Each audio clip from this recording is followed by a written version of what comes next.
నా పేరు Prashanti. See news కు స్వాగతం. ముందుగా హెడ్లైన్స్ చూద్దాం.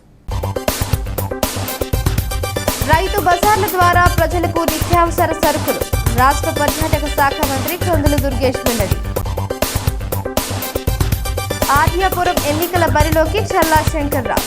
కోలాహలంగా చల్లా బెల్ట్ నామినేషన్ల పర్వం. ప్రతి ఒక్కరూ కుటుంబ నియంత్రణ పాటించాలి. జనాభా దినోత్సవ ర్యాలీని ప్రారంభించిన కలెక్టర్.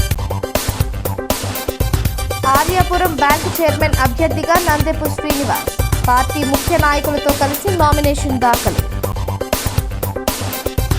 కోటి లింగాలపేట మురుగు సమస్యకు శాశ్వత పరిష్కారం. రాజమహేంద్రవరం శాసనసభ్యుడు ఆదిరెడ్డి శ్రీనివాస్.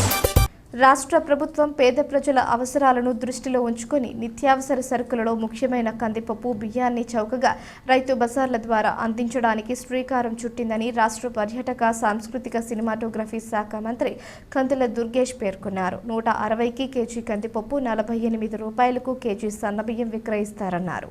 సరఫరాల శాఖ ఆధ్వర్యంలో గురువారం స్థానిక క్వారీ సెంటర్ రైతు బజార్లో కందిపప్పు, బియ్యాన్ని విక్రయించే స్టాల్స్ను మంత్రి కందుల దుర్గేష్, పార్లమెంటు సభ్యురాలు దగ్గుబాటి పురంధేశ్వరి, జిల్లా కలెక్టర్ పి ప్రశాంతి, స్థానిక శాసనసభ్యులు Adireddy Srinivas, incharge joint collector, municipal commissioner Dinesh కుమార్తో కలిసి మంత్రి ప్రారంభించారు.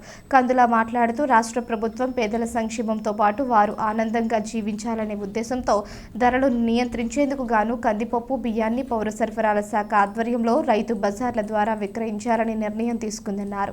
దగ్గుబాటి మాట్లాడుతూ ఎన్డీఏ కూటమి సభ్యులందరూ సమిష్టిగా కలిసి పేదలకు మంచి చేయాలనే సంకల్పంతో నిత్యావసరాలను అందుబాటులోకి తేవడం ప్రభుత్వ చిత్తశుద్ధికి నిదర్శనమన్నారు.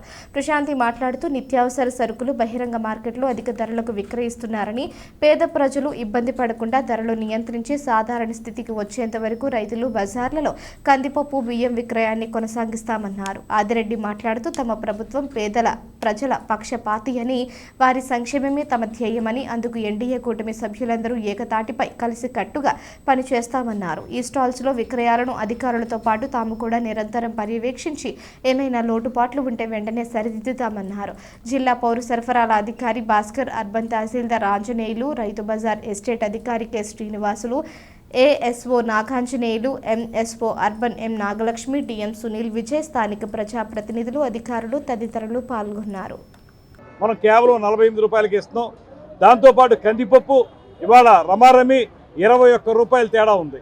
బయట మార్కెట్లో 181 రూపాయలు కేజీకి ఉంటే ఇవాళ మనం కేవలం 160 రూపాయలకి ఇచ్చేటువంటి కార్యక్రమాన్ని చేపట్టాం.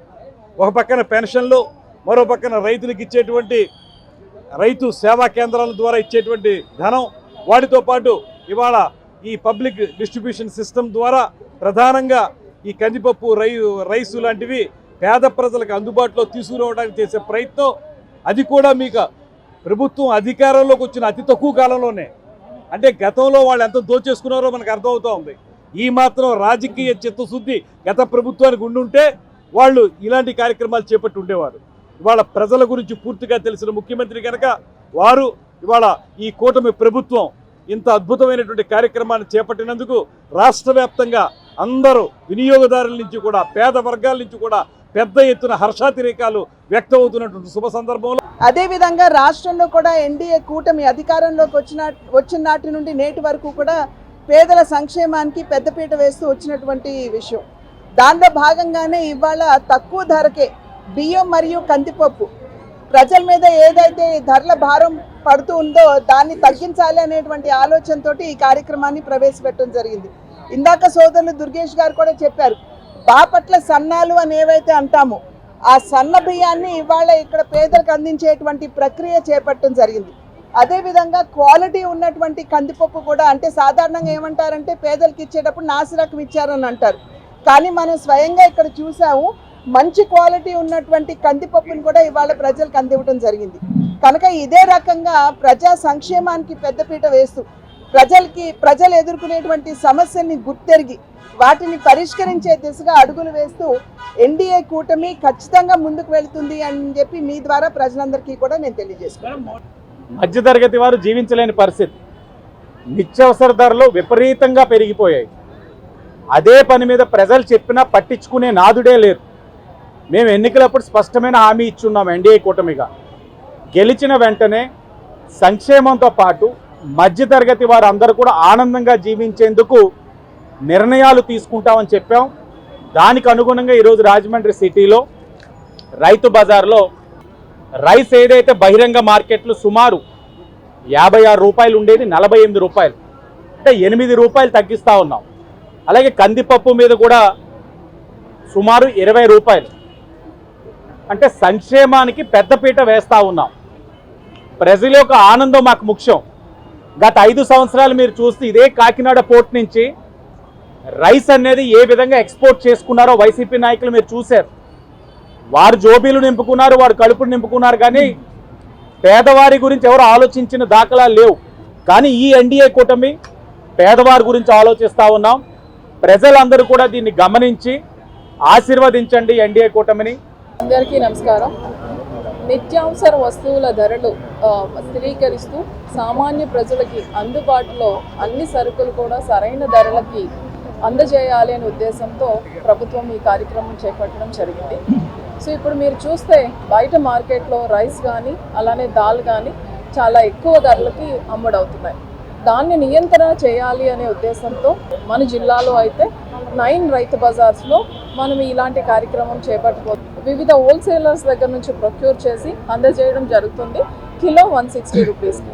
అలానే రైస్ కూడా మనకి సూపర్ ఫైన్ క్వాలిటీ. కానీ మన జిల్లాలోనే రైస్ మిల్లర్స్ అట్లానే రైస్ వ్యాపారం చేసుకునే వాళ్ళందరూ ఉన్నారు కాబట్టి వాళ్ళతో మాట్లాడి ఇంకొక రూపాయి కూడా తగ్గించి మన 48 రూపీస్కి ఇక్కడ అందజేయడం జరుగుతుంది. రాష్ట్రంలోనే ప్రతిష్టాత్మకమైన ది ఆర్యాపురం కోఆపరేటివ్ ఎన్నికల పర్వం కోలాహలంగా జరుగుతోంది. తెలుగుదేశం పార్టీ బలపరిచిన అభ్యర్థిగా గతంలో బ్యాంకు చైర్మన్గా పనిచేసిన చల్లా శంకర్రావు తమ బెల్ట్ 12 మంది సభ్యులతో కలిసి గురువారం అట్టహాసంగా నామినేషన్ దాఖలు చేశారు. ఈ కార్యక్రమానికి మాజీ ఎమ్మెల్సీ ఆదిరెడ్డి అప్పారావు, టీడీపీ రాష్ట్ర ప్రధాన కార్యదర్శి గన్నికృష్ణ, జనసేన నగర అధ్యక్షుడు వై శ్రీను, బీజేపీ జిల్లా అధ్యక్షుడు బొమ్మల దత్తు, కూటమి నాయకులు పెద్ద ఎత్తున విచ్చేశారు. వారు మాట్లాడుతూ ఆర్యాపురం బ్యాంకు ఖాతాదారుల ప్రయోజనాలు, ఆస్తుల పరిరక్షణకు కృషి చేసిన చల్లా శంకర్రావును ఇలా 20వ తేదీన జరిగే ఎన్నికల్లో ఓట్లేసి గెలిపించాలని విజ్ఞప్తి చేశారు. బ్యాంక్ అభివృద్ధిలో ముందంజ వేయాలి అంటే మళ్లీ చల్లా బెల్ట్ అధికారంలోకి రావాలని ఆకాంక్షించారు. చల్లా గత పాలక వర్గంలో బ్యాంకు శాఖలను విస్తరించడమే కాకుండా క్రమం తప్పకుండా డివిడెండ్లు కూడా చెల్లించి బ్యాంకును ప్రగతి పదంలో నడిపించారని పేర్కొన్నారు. చైర్మన్ అభ్యర్థిగా చల్లా శంకర్రావు, డైరెక్టర్లుగా బుడ్డిగ రవి, పెద్దకాపు, వైరంగబాబు, పిల్లి శ్యామ్ కుమార్, పోలాకి పరమేష్, ఎర్రమూతు ధర్మరాజు, యాళ్ల వెంకట్రావు, పడాల శ్రీనివాస్, కప్పల ప్రకాష్, నీలపాల సూర్య సత్యనారాయణ, సింగంపల్లి వెంకటరామకృష్ణ నామినేషన్లు దాఖలు చేసిన వారిలో ఉన్నారు. ఇదిలా ఉంటే మొత్తం 79,570 మంది ఏ తరగతి సభ్యులు ఈ ఎన్నికల్లో ఓటు వేసేందుకు అర్హత కలిగి ఉన్నారు. వారి వెంట తంగేళ్ల బాబి, కరగాని వేణు, కంటిపూడి రాజేంద్ర, బుడ్డిక గోపాలకృష్ణ, పిన్నింటి ఏకబాబు, మధ్య రాంబాబు, చాపల చిన్నరాజు, దాసరి గురునాథం, జామి సత్యనారాయణ, భాషా లింబ్రా, గంటా సునీల్, యాళ్ల ప్రదీప్, చల్లా బాలమురళి, చల్లా కేశవ, అడారి లక్ష్మీనారాయణ, యాళ్ల ఆనందరావు తదితరులు ఉన్నారు. ఆర్యాపురం కోఆపరేటివ్ బ్యాంకు దిగువ మధ్యతరగతి జనాలకి బాగా ఉపయోగపడే బ్యాంక్ ఇది. గతంలో ఎంతోమంది మహామహులు ఈ బ్యాంకుకి చైర్మన్గా, పాలకవర్గాలుగా పనిచేశారు. చాలా మంచి పేరు, రాష్ట్ర వ్యాప్తంగా కూడా ఈ ఆర్యాపురం కోఆపరేటివ్ బ్యాంకుకి మంచి పేరు ఉంది. ఇప్పుడు చల్లా శంకర్రావు గారు చాలా పెద్ద మనిషి, నెమ్మదస్తుడు.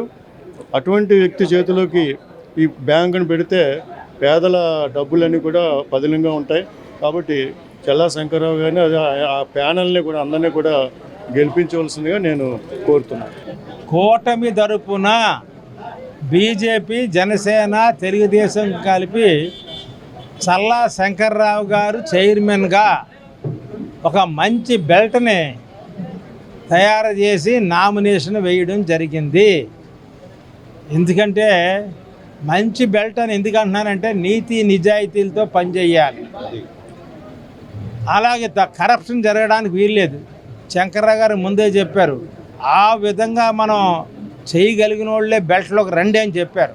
జడిసేదేలే మొన్న ఎలాగైతే 73,000 మెజార్టీతో కొట్టామో వన్ సైడ్ ఎలక్షన్గా చల్లా శంకర్రావు గారు బెల్ట్ గెలుస్తుంది. చల్లా శంకర్రావు గారు చైర్మన్ పోస్టులో కూర్చుంటారు. ఇది ఆర్యాపురం కోఆపరేటివ్ బ్యాంక్, అర్బన్ బ్యాంక్కి వాళ్ళ షెడ్యూల్ ప్రకారంగా ఇవాళ నామినేషన్స్ వేయడం జరిగింది. అంటే ఎన్డీఏ కూటమి యొక్క ఆశీస్సులతో ఒక 12 మంది నాతో పాటు కలిపి వాళ్ళు డైరెక్టర్లు వేయడం జరిగింది. మాకు ఏంటంటే మా నిబద్ధతతో ఒక ట్రాన్స్పరెంట్గా ఈ బ్యాంకుని ఇంతకుముందు 5 సంవత్సరాలు చాలా డెవలప్ చేయడం జరిగింది, ఇక్కడ ఉంటున్న ఈ బిల్డింగ్తో సహా. అందు గురించి ఏంటంటే అప్పుడు కూడా ఒక రూపాయి ఏ విధంగా తీసుకోకుండా మా జేబుల్లోనే డబ్బులు ఖర్చు పెట్టి నీతి నిజాయితీగా 5 సంవత్సరాలు చాలా దీన్ని డెవలప్ చేసాం. నేను దిగిపోయిన తర్వాత 5 సంవత్సరాల్లో చాలా కుంటుపడిపోయింది. అవి మళ్ళీ ఇంకోసారి ప్రెస్లో ఏం జరిగింది అనేది కూడా నేను చెప్పడం జరుగుతుంది ఎలక్షన్ అయిపోయిన తర్వాత. ఆర్యపురం కోఆపరేటివ్ బ్యాంకుకి సంబంధించినటువంటి కస్టమర్ అందరూ దేవుళ్ళకి కూడా నా హృదయపూర్వక అభినందనలు తెలియజేసుకుంటూ మీ అమూల్యమైనటువంటి ఓటు మా కూటమి వేసి మమ్మల్ని అఖండ విజయంతో చేకూర్చాలని మనస్ఫూర్తిగా కోరుకుంటున్నాం. ప్రజల బాగోగుల కోసం, ప్రజల సంక్షేమం కోసం, ఈ బ్యాంక్ అభివృద్ధి కోసం నిజాయితీగా పనిచేసే వ్యక్తులు ఎవరైతే ఉన్నారో ప్రజలందరికీ తెలుసు. గతంలో 5 సంవత్సరాలు పాటు చైర్మన్గా చేసి ఎన్నో బ్రాంచుల్ని, ఈ బ్యాంక్ టర్నోవర్ను కూడా ఎన్నో కోట్ల రూపాయలు పెంచడంలో కానీ క్రియాశీలకమైనటువంటి పాత్ర పోషించినటువంటి శంకరరావు కానీ అప్పుడు ఉన్నటువంటి డైరెక్టర్లు కూడా ఈ రోజున కొంతమంది చేయడం జరుగుతూ ఉంది. మరి ఈ ప్యానల్ ఏదైతే ఉందో మొన్న అసెంబ్లీ ఎన్నికల్లో జరిగినటువంటి విధంగానే ఈ రాబోయే రోజుల్లో ఈ ప్యానల్ను కూడా అద్భుతమైన మెజార్టీతో గెలిపించే విధంగా మా పార్టీ శ్రేణులు కానీ ప్రజల్ని మేము అప్పీల్ చేస్తూ ఉన్నాం. నీతి నిజాయితీగా బ్యాంక్ అభివృద్ధి కోసం ఎవరైతే పనిచేస్తూ ఉన్నారో వాళ్ళకి మద్దతుగా నిలవమని చెప్పి మేము కోరుతూ ఉన్నాం. ఇప్పుడు 2019 నుంచి బ్యాంక్ పరిస్థితి చూసుకున్నట్లయితే రాష్ట్రంలో ఏ విధంగా అయితేనే జగన్మోహన్ రెడ్డి గారు ఈ రాష్ట్రాన్ని చిన్నాభిన్నం చేశారో అదేవిధంగా ఇక్కడ కూడా నామినేటెడ్ పదవులు వేసి ఈ బ్యాంకుని సర్వనాశనం చేసి పడేశారు. కానీ ఇప్పుడు మళ్ళీ మేము వస్తున్నాం. శంకర్రావు గారు నీతి నిజాయితీతోటి ట్రాన్స్పరెంట్గా పనిచేసే మనిషి రాజమండ్రి ప్రజలందరికీ తెలుసు. అదే పట్టుదలతో, అదే క్రమశిక్షణతో మళ్ళీ ఈ బ్యాంకుని ఉన్నతమైన స్థితికి A1 గ్రేడ్ని మళ్ళీ తీసుకొస్తామని ఈ మీడియా ముఖంగా తెలియజేస్తున్నాను. తల్లి బిడ్డ ఆరోగ్యరీత్యా వారి శ్రేయస్సు కోసం సరైన సమయంలో గర్భధారణ, బిడ్డకు కాల వ్యవధి తప్పనిసరిగా ఉండాలని జిల్లా కలెక్టర్ పి ప్రశాంతి పేర్కొన్నారు. ప్రసూతి మరణాలు, శిశు మరణాలు సంభవించకుండా వైద్యాధికారులు ముందస్తు జాగ్రత్తలు పాటించాలని సూచించారు. ప్రపంచ జనాభా దినోత్సవ సందర్భంగా స్థానిక వై జంక్షన్ నుంచి శ్రీ వెంకటేశ్వర ఆనం కళా కేంద్రం వరకు నిర్వహించిన ర్యాలీని శాసనసభ్యులు Adireddy Vasu, incharge joint collector, municipal commissioner Dinesh Kumar, వైద్యారోగ్య శాఖ అధికారి డాక్టర్ వెంకటేశ్వరరావు, వైద్యులు, వైద్య సిబ్బందితో కలిసి కలెక్టర్ ప్రారంభించారు. ప్రశాంతి మాట్లాడుతూ కుటుంబ నియంత్రణ, లింగ సమానత్వం, పేదరికం, మాతృ ఆరోగ్యం, మానవ హక్కులు వంటి జనాభా సమస్యలపై ప్రజలకు అవగాహన పెంచడమే ప్రపంచ జనాభా దినోత్సవ ముఖ్య లక్ష్యమన్నారు.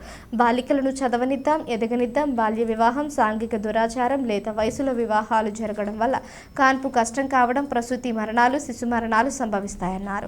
బాల్య వివాహ నిషేధ చట్టం 2006 ప్రకారం 18 సంవత్సరాల లోపు ఆడపిల్లలకు, 21 సంవత్సరాల లోపు మగపిల్లలకు పెళ్లి చేయడం చట్టరీత్యా నేరం. 2 సంవత్సరాల జైలు శిక్ష, ₹1,00,000 జరిమానా ఉంటుందని పేర్కొన్నారు. జిల్లా అదనపు వైద్యాధికారి డాక్టర్ వసుంధర, ఉప వైద్యాధికారి డాక్టర్ శ్రీహరిబాబు, డిఎంఓ సత్యకుమార్, డిపిహెచ్ఎన్ఓ వసంతలక్ష్మి, జిల్లా గణాంకాధికారి కుమారస్వామి, ఉప గణాంకాధికారి భాస్కర్, అర్బన్ వైద్యాధికారులు, వైద్య సిబ్బంది, హెల్త్ విజిటర్లు, ఆరోగ్య కార్యకర్తలు, ఆశాలు తదితరులు పాల్గొన్నారు. ఈ రోజు వరల్డ్ పాపులేషన్ డే సందర్భంగా ఇక్కడ ఒక వై జంక్షన్ లో ర్యాలీ నిర్వహించడం జరిగింది.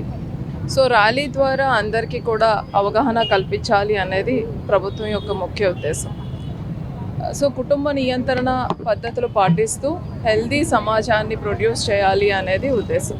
సో చిన్న పిల్లలుగా ఉన్నప్పుడు అంటే బాల్య వివాహాలు చేయకూడదు అని, వాళ్ళకి ఇనఫ్ మెచ్యూరిటీ అంటే 18 సంవత్సరాలు కంప్లీట్ అవ్వడమే కాకుండా ఒక 20 సంవత్సరాలు దాటాక వాళ్ళకి పెళ్లి చేయడం, తర్వాత పెళ్లి తర్వాత వచ్చే సమస్యల మీద వాళ్ళకి అవగాహన కల్పించడం, అలానే పిల్లలని కనేటప్పుడు అంటే వాళ్ళు during the birth time, during the pregnancy ఏమేమి జాగ్రత్తలు తీసుకోవాలి అని చెప్పడం, అలానే ఒక బిడ్డకి ఇంకొక బిడ్డకి కనీసం 1-2 years మనం ఎడమను పాటిస్తే వాళ్ళు హెల్తీగా ఉంటారు. అట్ ద సేమ్ టైం మదర్కి కూడా వాళ్ళకి చక్కగా కేర్ కూడా తీసుకోగలరు అనే ఉద్దేశంతో ఇవన్నీ అందరికీ తెలిసిన విషయాలు అయినప్పటికీ కూడా అమలు చేయడంలో ఎక్కడో కొన్ని లోపాలు ఉన్నాయి. కాబట్టి అందరికీ తెలిసేటట్టుగా ఈరోజు వరల్డ్ పాపులేషన్ డే సెలబ్రేట్ చేస్తూ మన ASHAs and ANMs and health డిపార్ట్మెంట్లో ఉన్న ప్రతి అఫీషియల్ ద్వారా కూడా అందరికీ తెలియజేసే ఉద్దేశంతో ఈ కార్యక్రమాలు అనేది చేపట్టడం జరుగుతుంది. సేవ్ ఆర్యపురం కోఆపరేటివ్ బ్యాంక్ అనే నినాదంతో వైఎస్ఆర్ కాంగ్రెస్ ఎన్నికల బరిలోకి దిగింది.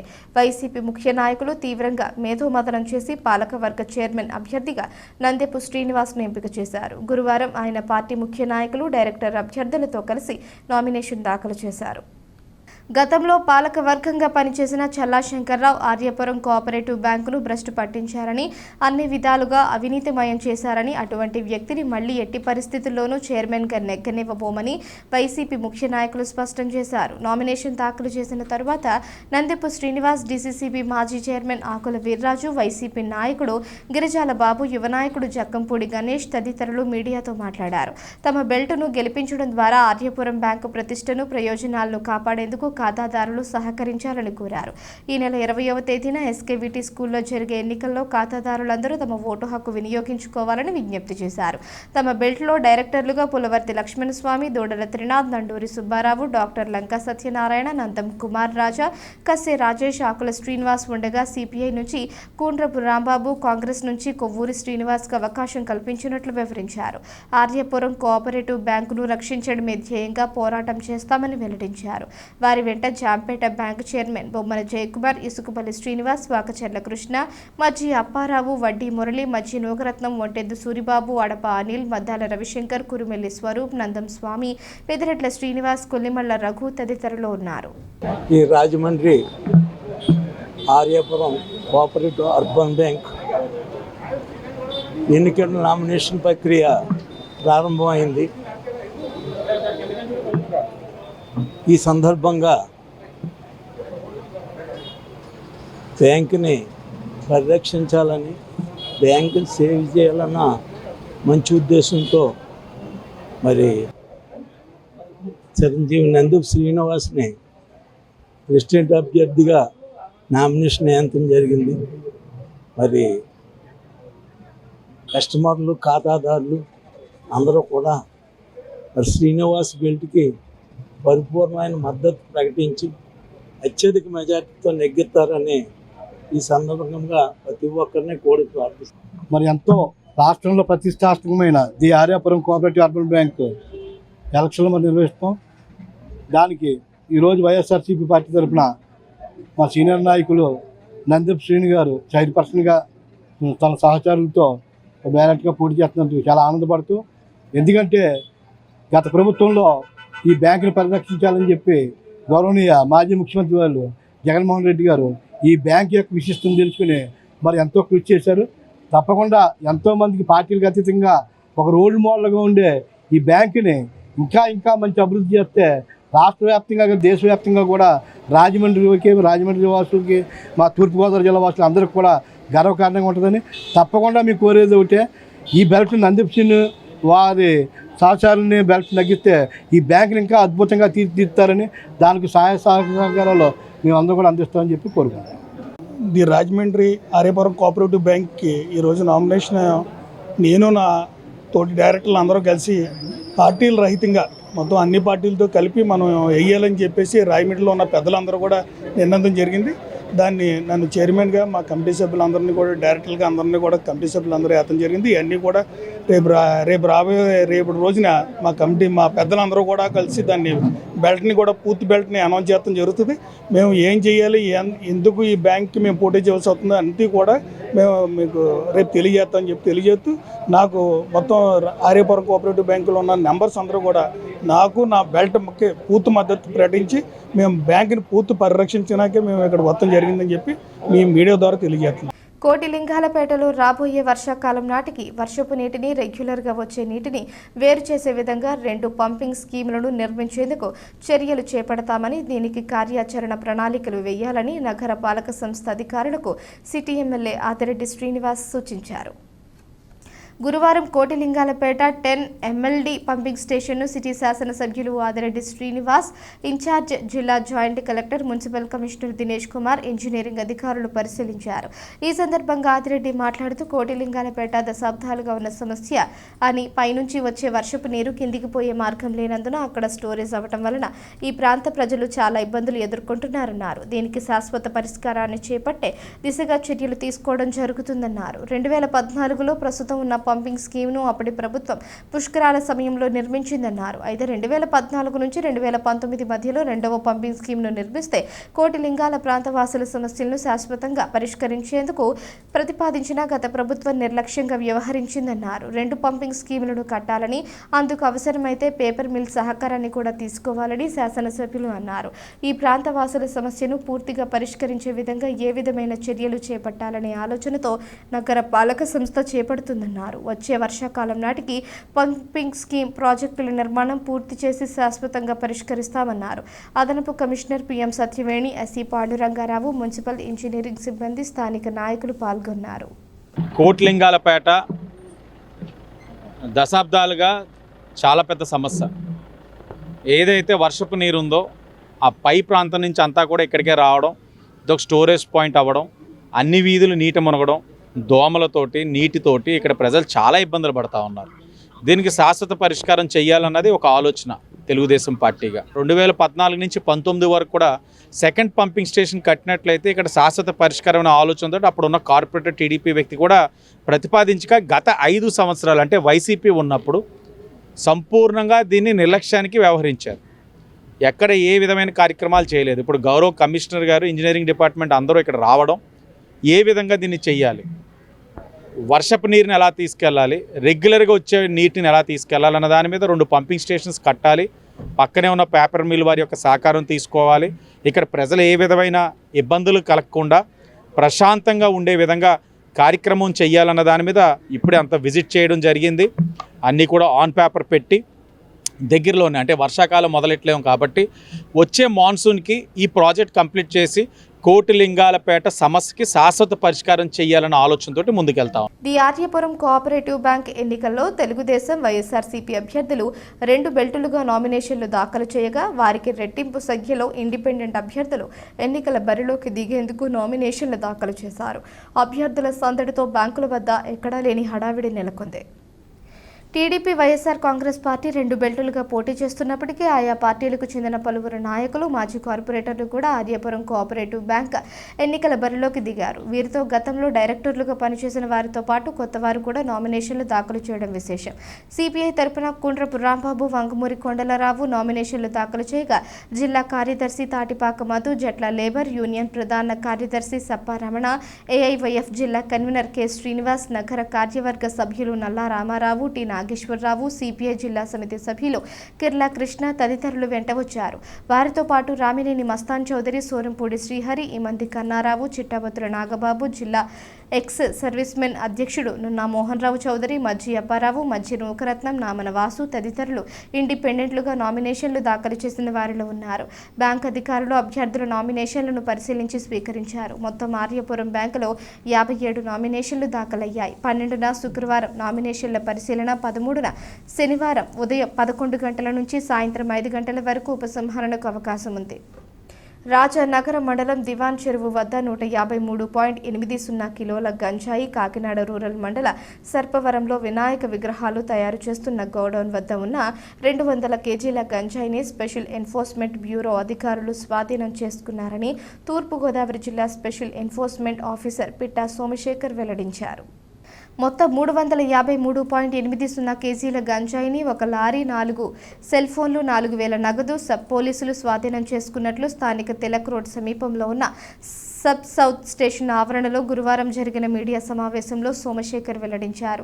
రాజానగరం మండలం దివాన్ చెరువు పరిధిలోని 0 పాయింట్ వద్ద కాకినాడ నుండి రాజస్థాన్కు గంజాయిని ఒక భారత్ బెంచ్ లారీలో అక్రమంగా తరలిస్తున్న ముఠా గుట్టురట్టు చేసినట్లు వివరించారు. రాజస్థాన్ నుంచి లైమ్ పౌడర్ను బిక్కవోలు సమీపంలోని ఒక ఫ్యాక్టరీకి తీసుకుని వచ్చారని, తిరుగు ప్రయాణంలో గంజాయిని తీసుకుని వెళుతున్నట్లుగా గుర్తించామన్నారు. రాజస్థాన్కు చెందిన సిరారాం, గోమద్రాం, చౌకారామును అదుపులోకి తీసుకున్నామని తెలిపారు. వారిచ్చిన సమాచారం మేరకు గంజాయి సరఫరా చేస్తున్న కాకినాడ రూరల్ సర్పవరం ఇండస్ట్రియల్ ఏరియాలో వినాయక విగ్రహాలు తయారు చేసే గోడౌన్పై దాడులు చేసి కోటిబోయిన ప్రతాప్ మండల్ను అరెస్టు చేశామన్నారు. దక్షిణ మండల sub inspector Hanushri, DTF CI T Gopalakrishna, Nidadavolu sub CI K Veerabrahmam, ఎస్ఐలు దుర్గాప్రసాద్, శ్రీనివాసులు, విజయ్ కుమార్ తదితరులు పాల్గొన్నారు. ఒక గంజాయితో లారీ కాకినాడ వైపు నుంచి వస్తుందనేటువంటి సమాచారం మీద మన దివాన్ చెరువు 0 పాయింట్లో చెకింగ్ పెట్టించి అక్కడ నిన్న ఉదయం 11:30కి ఒక లారీని పట్టుకోవడం జరిగింది. ఆ లారీ నంబరు RI21GB 9273.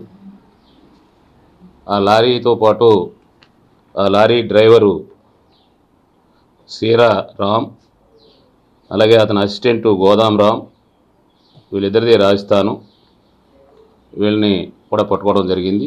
ఆ లారీలో క్యాబిన్ లోపల 150 కేజీలు, ఒక్కొక్క ప్యాకెట్ 5 కేజీలు ఉన్నటువంటిది, మొత్తము 30 ప్యాకెట్లు దాంట్లో పట్టుకోవడం జరిగింది. అతనితో కూడా గోదాం రామ్ది కూడా అసిస్టెంట్ది కూడా అక్కడే గోగనాడ, నాగూర్ జిల్లా, రాజస్థాను. అక్కడ నుండి ఈ లైమ్ పౌడర్ తీసుకుని లోడు బికోల్ దగ్గర KPR ఇండస్ట్రీకి తీసుకొచ్చి అన్లోడ్ చేసి, రామ్ నివాస్ అనే అతను వీళ్ళకి చెప్పిన దాని మీద, అతని పార్ట్నర్ సందీప్ కూడా చెప్పిన దాని మీద కాకినాడ వెళ్ళి, కాకినాడ అక్కడ సర్పురంలో ఒక గోడౌన్లో ఈ 150 కేజీలు కూడాను, అక్కడ ప్రసాద్ అనే అతను గోడౌన్ ఉంది, ఆ గోడౌన్లో అతను లోడ్ చేస్తే అది తీసుకుని నిన్న తెల్లారగట్ట అక్కడ నుంచి బయలుదేరి వస్తున్నాము అని చెప్తే, మేము గోడౌన్ కూడా వెళ్ళి వీళ్ళు మళ్ళీ వీళ్ళని అరెస్ట్ చేసిన తర్వాత అక్కడ కూడాను 200 కేజీలు ఆ ప్రసాద్ గోడౌన్లో సర్పురంలో సీజ్ చేయడం జరిగింది. మొత్తం 358.8 కేజీలు ఈ యొక్క గంజాయిని సీజ్ చేయడం జరిగింది. ఇది కాస్ట్ వచ్చేసి టోటల్గా 20 లక్షలు ఉంటుంది. అక్కడ ఉన్నటువంటి వెళ్ళినప్పుడు ఆ ప్రసాద్ని కూడా అరెస్ట్ చేయడం జరిగింది. తర్వాత ఆ సరుకు తెచ్చి ఇచ్చే అతను కూడాను కలిమెల జిల్లా, కలిమెల అది మన మల్కాన్గిరి డిస్ట్రిక్ట్, ఒరిస్సా. అక్కడ అతను అక్కడ నుంచి తీసుకొచ్చి ఇచ్చే అతను కూడా, అతను అక్కడ తీసుకొచ్చి ఇచ్చిన అతను అక్కడ కూడా దొరికాడు. అతను కూడా అక్కడ అరెస్ట్ చేయడం జరిగింది. ప్రసాద్ని అతను కూడా, సరుకు ఇచ్చిన అతను కూడా అక్కడ ఒరిస్సా స్టేట్ అతన్ని ఇప్పుడు అరెస్ట్ చేసి వాళ్ళని రిమాండ్ పంపిస్తూ ఉన్నాం. ఇప్పుడు దీని విషయంలో ఇప్పుడు వీళ్ళు ఇది ఏదైతే ఆ ప్రసాద్ అనే అతను ఇతను కాంటాక్ట్లో ఉంటాడు, ఆ రామ్ నివాస్ అనే అతనికి రాజస్థాను, అక్కడికి పట్టుకెళ్తారు దీన్ని వీళ్ళు, ఈ డ్రైవర్ వీళ్ళు పట్టుకెళ్ళి అప్పగిస్తారు. అయితే వాళ్ళు అక్కడ అమ్ముకుంటారట, కేజీ 20,000కు అమ్ముతారట వాళ్ళు. ఇప్పుడు ఈ ఏదైతే కలిమెల జిల్లా అక్కడ ఇప్పుడు మన అక్కడ నుండి ఒరిస్సాలో అతను దాన్ని ఇవ్వటము 600కి ఇస్తాడు. దాన్ని ఈ ప్రసాద్కి 800 కమిషన్ ఇచ్చి ఈ ప్రసాద్ని గోడౌన్ అతను ఇతను రామ్ నివాస్ తీసుకువెళుతున్నాడు. ఇతనుకి 3,000 రూపాయలకి ఇస్తారు ఇతను ఇక్కడ, దాన్ని పట్టుకెళ్ళి అక్కడ 20,000కి అమ్ముతారు. ఆ విధంగా వీళ్ళు వ్యాపారం చేస్తూ ఉన్నారు. రాజస్థాన్ పట్టుకెళ్ళి దీన్ని పట్టుకోవడం జరిగింది. మా కమిషనర్ గారి ఆఫీస్ నుంచి ఇచ్చినటువంటి సమాచారం మీద మేము వీటిని ఇంటర్సెప్ట్ చేయడం జరిగింది. ఇక్కడ వెహికల్ చేసి దీన్ని పట్టుకోవడం జరిగింది. వీళ్ళని రిమాండ్కి పంపుతా ఉన్నాం. స్వచ్ఛ భారత్ కార్యక్రమంలో భాగంగా రాజమహేంద్రవరం రూరల్ హుకుంపేట పంచాయతీ ఏరియా గణేష్ నగర్లో శాసనసభ్యులు గోరంట్ల బుచ్చయ్య చౌదరి ఆదేశానుసారం గురువారం స్థానిక టీడీపీ నాయకులు శ్రమదానం చేశారు. రోడ్లకు ఇరువైపులా ఉన్న పిచ్చి మొక్కలు, చెత్త చెదారాన్ని తొలగించే కార్యక్రమాన్ని నిర్వహించారు. స్థానిక టీడీపీ నాయకులు పెండ్యాల రామకృష్ణ, బొప్పన నానాజీ, దుద్దుపూడి రమేష్ ఆధ్వర్యంలో rural MPDO D Srinivas, rural TDP అధ్యక్షులు మచ్చేటి ప్రసాద్ పర్యవేక్షణలో కాలువల్లో పూడిక తీసి రోడ్కు ఇరువైపులా పేరుకుపోయిన మొక్కలను తొలగించడం జరిగింది. ప్రజలందరూ ఈ కార్యక్రమంలో భాగస్వాములు కావాలని వారు పిలుపునిచ్చారు. రూరల్ నియోజకవర్గాన్ని స్వచ్ఛందంగా తీర్చిదిద్దేందుకు గోరంట్ల ఈ కార్యక్రమానికి పిలుపునివ్వడం జరిగిందన్నారు. ఈ కార్యక్రమంలో Garapati Nageswara Rao, Y Satyanarayana, tea time Ravi, Kantipudi Bobby, Chikku Hira Singh, panchayat కార్యదర్శి జి వెంకట్రావు, సిబ్బంది పాల్గొన్నారు. వార్తలు ముగించే ముందు హెడ్లైన్స్ మరోసారి. రైతు బజార్ల ద్వారా ప్రజలకు నిత్యావసర సరుకులు, రాష్ట్ర పర్యాటక శాఖ మంత్రి కందుల దుర్గేష్ వెల్లడి. ఆర్యాపురం ఎన్నికల బరిలోకి చల్లా శంకర్రావు, కోలాహలంగా చల్లా బెల్ట్ నామినేషన్ల పర్వం. ప్రతి ఒక్కరూ కుటుంబ నియంత్రణ పాటించాలి, జనాభా దినోత్సవ ర్యాలీని ప్రారంభించిన కలెక్టర్. ఆర్యాపురం బ్యాంకు చైర్మన్ అభ్యర్థిగా నందెపు శ్రీనివాస్, పార్టీ ముఖ్య నాయకులతో కలిసి నామినేషన్ దాఖలు. కోటి లింగాలపేట మురుకు సమస్యకు శాశ్వత పరిష్కారం, రాజమహేంద్రవరం శాసనసభ్యుడు ఆదిరెడ్డి శ్రీనివాస్. ఈ వార్తలు ఇంతటితో సమాప్తం. తిరిగి ప్రసారమయ్యే సీ న్యూస్లో మళ్ళీ కలుసుకుందాం. అంతవరకు సెలవు. నమస్కారం.